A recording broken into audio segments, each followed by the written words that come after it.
Hello aspirants, मैं welcome करता हूं आपको अपने यूट्यूब चैनल पर। और पिछली वीडियो में हमने 1 to 5 क्वेश्चंस डिस्कस कर लिए थे ट्रिग्नोमेट्री के। इस बार हम मूव ऑन करेंगे कुछ नए अच्छे क्वेश्चंस की तरफ। तो 6th क्वेश्चन है हमारा tan theta is equal to 5/9। आप वीडियो पॉज करके इस क्वेश्चन को अटैम्प्ट करने की कोशिश कर सकते हैं। तो इसको करने के दो तरीके हैं। जो फर्स्ट मेथड है वो ये कहता है कि आप tan थीटा को sin theta upon cos theta लिख लो। sin theta upon cos theta, तो ये हो जाएगा 5/9। और उसके बाद आप डायरेक्ट ये वैल्यू यहाँ पुट कर सकते हैं, तो आपका आंसर आ जाएगा। सेकंड मेथड, जिसे कि स्मार्ट अप्रोच कहेंगे, ये डिपेंड करेगा कि कौन सी चीज़ आपके क्वेश्चन को जो है सिंप्लीफाई करके आसान बना रही है। जो चीज़ आपके क्वेश्चन को सिंप्लीफाई करके आसान बना देगी उसे ही हम इजी मेथड बोलेंगे। तो ये sin theta upon cos theta वाला मेथड है, थोड़ा लंबा कर देगा आपकी कैलकुलेशन को। आप करके देखना ज़रूर इस तरीके से कि सीधा साइन की वैल्यू और कॉस की वैल्यू पुट करना 5 और 9। चलो, सेकंड मेथड ये है कि डिवाइड बाय कोस थीटा। ठीक है, cos theta in numerator and denominator. ठीक है, तो जैसे ही आप इसे कोस थीटा से डिवाइड करोगे तो ये 18 साइन अपॉन कोस होगा, प्लस वो सॉरी ये माइनस का साइन है, -7 कोस अपॉन कोस होगा तो सिर्फ 7 रह जाएगा, अपॉन ये हो जाएगा 9 साइन अपॉन कोस, प्लस 11 कोस अपॉन कोस होगा तो वो 1 हो जाएगा, तो 11 एज इट इज़ आ जाएगा। आपको पता है कि साइन अपॉन कोस 10 होता है, तो 18 इंटू टेन थीटा। तो टेन थीटा की वैल्यू कितनी दे रखी है, 5/9 -7 अपॉन यहाँ पे 9 इंटू यहाँ पर टेन थीटा की वैल्यू हमारी 5/9 है, प्लस 11। तो ये 9 2 ज़ा 18, 9 एकम 9। इसे आप सोल्व करोगे तो ये 5 2 ज़ा 10 हो जाएगा, 10 -7, और ये 5 प्लस 11। तो ये 7, 10 में से 7 गया तो ये 3 आ जाएगा, और 11 और 5 16। ये आपका आंसर है 3/16। चलिए मूव ऑन करते हैं हमारे नेक्स्ट क्वेश्चन की तरफ। तो ये रहा हमारा नेक्स्ट क्वेश्चन। ये है 12 sine theta is equal to 5 cos theta. Find the value of sine theta plus cos theta minus cot theta. अब आप सोचेंगे कि भैया sine theta upon cos theta is equal to 5/12 करके डायरेक्ट वैल्यू पुट कर दूं, लेकिन जो डायरेक्ट वैल्यूज़ होती हैं आप नहीं पुट कर सकते। जैसा पिछला क्वेश्चन था उसमें एक रेशियो क्रिएट हो रहा था। तो जब एक रेशियो क्रिएट होता है तो आपको पता है कि साइन थीटा में पी अपॉन एच आता है और कोस थीटा में बी अपॉन एच आता है, तो ये एच जो है कट जाता है, तो डायरेक्ट हम वैल्यू रख पाते हैं साइन थीटा कोस थीटा की, बिकॉज जो है वो रेशियो टर्म में तो वो सिंप्लीफाई हो ही जाएगा, और जो सिंप्लीफाई होकर आएगा वही तो परपेंडिकुलर अपॉन बेस का जो रेशियो होगा, प्योर रेशियो वही तो होगा। तो इसलिए हम डायरेक्ट रेशियो वाले फॉर्मेट में हम direct sine theta cos theta रख सकते हैं। बट अगर जो ये फॉर्मेट ऐसा ना होकर डायरेक्ट वो आपसे वैल्यू पूछ लेता है ना कि बताओ sign theta plus cos theta minus cot theta ये कितना है, तो उस केस में आपको जो है इसे ट्राइंगल बनाकर ही सोल्व करना चाहिए। तो आप ट्राइंगल बनाकर कैसे सोल्व करेंगे, आप क्या करो, एक ट्राइंगल बना लो। ये इसलिए है, ये ताकि आपको एक दिमाग में इमेज बन जाए। अगर जो आपके माइंड में एक इमेज बन जाएगी तो आपको एग्ज़ाम में बार बार इमेज नहीं बनानी पड़ेगी, आप डायरेक्ट बना सकते हो। तो यहाँ पे sine theta upon cos theta दे रखा है 5/12। आपको पता है साइन थीटा कोस थीटा क्या होता है, टेन थीटा। ठीक है, और tan theta is equal to हो गया 5/12। आपको तो पता है टेन थीटा होता है परपेंडिकुलर अपॉन बेस के, परपेंडिकुलर हो गया 5, बेस हो गया 12। आपको पता है हाइपोटेनियस होती है 13। तो आप क्या करिए, आप डायरेक्ट वैल्यू पुट करिए। अब जो आपको परपेंडिकुलर भी मिल गया, आपको बेस भी मिल गया है, आपको हाइपोटेनियस भी मिल गई, आप पूछे हुए क्वेश्चन में ये वैल्यू पुट कर दीजिए। तो आपको पता है कि साइन थीटा की वैल्यू होती है पी अपॉन एच। यहाँ पे परपेंडिकुलर क्या है 5, और हाइपोटेनियस कितनी है 13। ऐसे ही कोस थीटा की वैल्यू क्या होती है B upon H, base upon hypotenuse, minus cot theta की वैल्यू होती है बेस अपॉन परपेंडिकुलर। वैसे टेन थीटा दे रखा है, कोट थीटा उसका जस्ट रिवर्स होता है, तो ये हो जाएगी 12/5। इस पोर्शन का एलसीएम ले लीजिए, तो 12×5 17/13 माइनस 12/5। ठीक है, उसके बाद एलसीएम ले लीजिए, 65 माइनस 12 13 जा 12 एकम 12 12 तिया 36 और 12 और 3 15 और 6 156।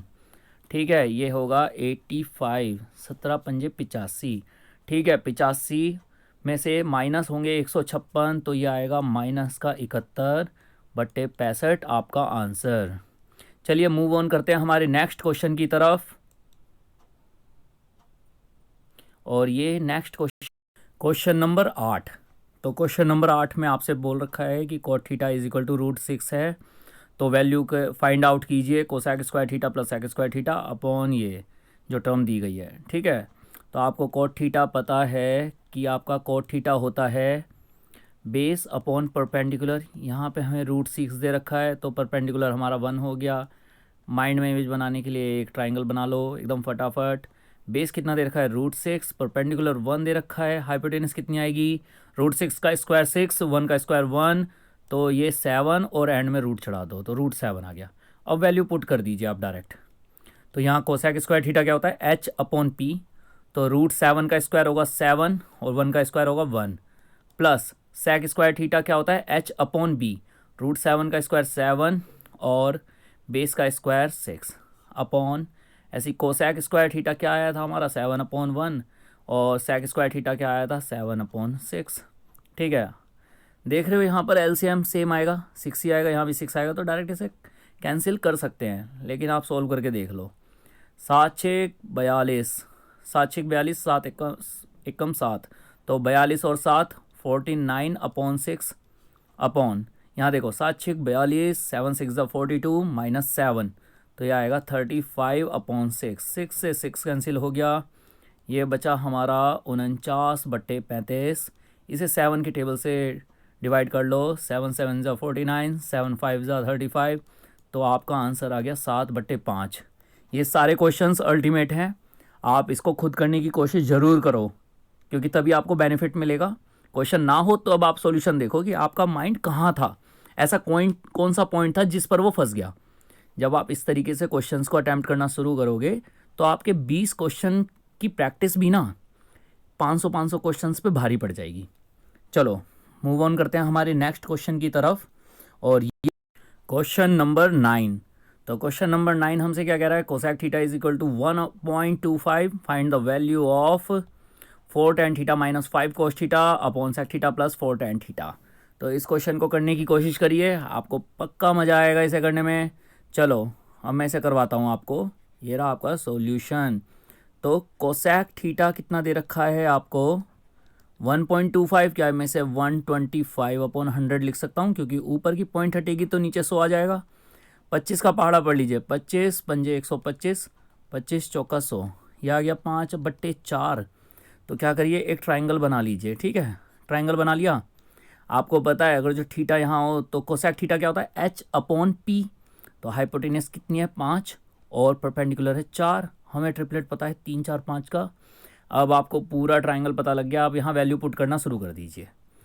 इसने पूछा है 4 tan theta, 4 into tan theta क्या होता है p/b माइनस 5 cos थीटा क्या होता है b/h, तो 3/5 अपॉन ये देखो सेक थीटा पूछा है, तो सेक थीटा होता है हाइपोटेन्यूस अपॉन में base plus 4 into tan theta, जो कि है आपका 4 इंटू tan थीटा है आपका, सॉरी ये tan थीटा नहीं है, यहाँ पर इस पर्टिकुलर प्लेस पर cot थीटा है। बाय एरर मैंने ऐसा कर दिया था इसे, sorry for that. And now let's move forward. ये देखो तो cot थीटा है, cot थीटा क्या होता है 3/4। देखो कभी एसएससी भी ऐसे क्वेश्चंस जो है एग्जामिनेशन में दे देती है जो कि गलत होते हैं। तो अगर जो आपको कभी भी लगे ना कि ये क्वेश्चन ऐसे ना होकर ऐसे होना चाहिए, तो आप क्या करो उसे अपनी तरफ से मॉडिफाई करो। सॉल्यूशन नहीं आ रहा ना, तो अपनी तरफ से मॉडिफाई करो। मान लो रियल में एग्जाम में tan थीटा ही दिया होता और आपका सॉल्यूशन गलत आ रहा होता, सोल्व करने के बाद सॉल्यूशन कुछ हो रहा था, तो आप क्या देखते कि यार मैं इसमें थोड़ा सा मॉडिफिकेशन करूं, क्योंकि देखो ऊपर 5 से 5 तो कट रहा है, तो यहाँ पर cot थीटा होता तभी ये 4 से 4 कटता। तो उस केस में आप इस तरीके से आइडिया लगाकर जो है ना सही आंसर लगा सकते हो, और वो ऑप्शन में आपको मिल भी जाएगा। बहुत ज़्यादा चांसेस हैं कि ऐसा हो। तो cot थीटा क्या होगा बेस अपॉन परपेंडिकुलर, तो बेस हमारा 3 है और परपेंडिकुलर हमारा 4 है, तो ये देखो 5 से 5 कटेगा, 4 से 4 कटेगा, और ये देखो 4 चौक 16 अपॉन में 3 माइनस 3 अपॉन 5 अपॉन में 3 प्लस 3। तो एलसीएम ले लेंगे 16 माइनस 9 अपॉन 3 अपॉन में 5 प्लस 9 अपॉन 3। 3 से 3 कैंसिल आउट हो जाएगा। ये क्या हो गया, 16 में से 9 गया 7 और 9 और 5 14। तो 7 upon 14 is equal to 1 upon 2 आपका आंसर। चलिए मूव ऑन करते हैं हमारे नेक्स्ट अच्छे क्वेश्चन की तरफ। ये है हमारा क्वेश्चन नंबर 10। अब मैंने आपको एक छोटी सी बात बता रखी है कि एक ट्राइंगल में जो तीनों सम एंगल होते हैं इनका सम होता है 180 डिग्री। ठीक है। अब आप एक बात बताओ मुझे कि कोई राइट एंगल ट्राइंगल है, इसमें इसने ये एंगल 19 डिग्री दे रखा है, तो ये 90 डिग्री है, तो बचे हुए दोनों एंगल का सम 90 डिग्री होना चाहिए, तभी तो पूरे ट्राइंगल के एंगल्स का सम 180 डिग्री होगा। तो जब ये 19 डिग्री है तो ये कितना होगा हमारा 71 डिग्री। ठीक है। अब ये देखो cos 19 आपको कितना दे रखा है, a अपॉन बी। अब आपको पता है cos थीटा क्या होता है, b अपॉन एच, जो कि आपका बेस अपॉन हाइपोटेनियस होता है। तो हमारा ये हो गई हाइपोटेनियस, ये हो गया बेस। तो इसका परपेंडिकुलर कैसे निकलेगा, B square minus A square, और फिर उस पर रूट चढ़ा दो डायरेक्ट। ठीक है। ये पूरा ट्राइंगल कंप्लीट हो गया। 19 डिग्री भी दिख रहा है, 71 डिग्री भी दिख रहा है। अब देखो कोसेक 19 डिग्री की वैल्यू बोली है कि पुट करने के लिए, तो कोसेक 19 डिग्री रखो। 19 के लिए h अपॉन पी का फॉर्मूला लगेगा। 19 की डायरेक्शन से देखा जाए तो इसकी हाइपोटेनियस है ये b अपॉन, लेकिन परपेंडिकुलर 19 के सामने वाली साइड होगी जो कि है B square minus A square. ठीक है। उसमें से माइनस करना है कोस 71 डिग्री। देखो कोस थीटा क्या होता है, बेस अपॉन हाइपोटेन्यूस, लेकिन 71 डिग्री इस तरफ है तो इसकी नज़र से देखना पड़ेगा ना। 71 डिग्री के सामने परपेंडिकुलर जो होगा वो होगा आपका ए, लेकिन उसका बेस होगा under root B square minus A square upon hypotenuse, तो सबसे बड़ी साइड होती है तो वो उस पर कोई फ़र्क नहीं पड़ेगा। ठीक है। अब आप जो है एलसीएम ले लो इसका एलसीएम आएगा B under root B square minus A square, और एलसीएम यहाँ बी स्क्वायर माइनस, ये देखो जब ये अंडर रूट वाली टर्म अंडर रूट से मल्टीप्लाई होती है तो अंडर रूट हट जाता है अगर जो अंदर वाली टर्म सेम हो। ठीक है। तो ये देखो ये सिर्फ B square minus A square रह जाएगा। अब ये माइनस अंदर जाएगा तो ये साइन चेंज करेगा, तो ये देखो ये B square minus B square plus A square हो जाएगा अपॉन ये टर्म एज इट इज़ आ जाएगी, बी स्क्वायर से बी स्क्वायर कट जाएगा। आपका फाइनल आंसर कितना आ जाएगा, A square upon B under root B square minus A square. ठीक है। चलो आज की क्लास में बस इतना ही। अगर जो आपको क्वेश्चंस पसंद आए हों, आपको अच्छे लगे हों, तो प्लीज़ इस वीडियो को सपोर्ट करो। ये बहुत ही अच्छे क्वेश्चंस में से गिने चुने क्वेश्चंस हैं। आपको पता नहीं है आप कितनी बढ़िया क्वेश्चंस को अटैम्प्ट कर रहे हैं। अगर जो आपने ये सारे क्वेश्चंस लाइन से कर लिए तो आपके काफ़ी कॉन्सेप्ट्स क्लियर हो जाएंगे, आप एग्जाम में अच्छे से ट्रिग्नोमेट्री के सेक्शन को हैंडल कर पाओगे। All the best for your examination. चलिए मिलते हैं अगली वीडियो में, तब तक के लिए बाय।